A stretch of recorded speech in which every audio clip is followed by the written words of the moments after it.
High বন্ধুরা, দেখো দুপুরবেলা খাবার নিয়ে বসে পড়েছি। এটা দেখো বিভিন্ন রকমের শাক দিয়ে এই শাক ভাজাটা, অনেক রকমের শাক। আর আছে উচ্ছের ঝোল, আজকে তেতো খেতে হয়। আর আছে এটা টকের ডাল, এটা আছে আমের টক, এটা দেখো আলু ভাজি, অবশ্য খাওয়া হয়ে গেছে। শসা, চিপস, এইগুলোই এইগুলোই আজকে আমাদের দুপুরের খাবার।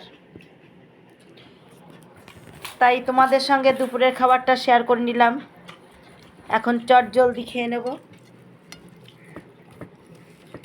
এই শাক আজকে সম্পূর্ণ নিরামিষের উপরে।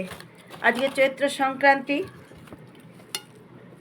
আজকে চৈত্র মাস আমাদের থেকে বিদায় নিতে চলেছে, আর কয়েক ঘন্টা বাকি। আবার দেখা হবে শুভ নববর্ষে, নতুন একটা দিনে, নতুন একটা সকালে, পয়লা বৈশাখ। সবাইকে অনেক অনেক ভালোবাসার শুভেচ্ছা জানিয়ে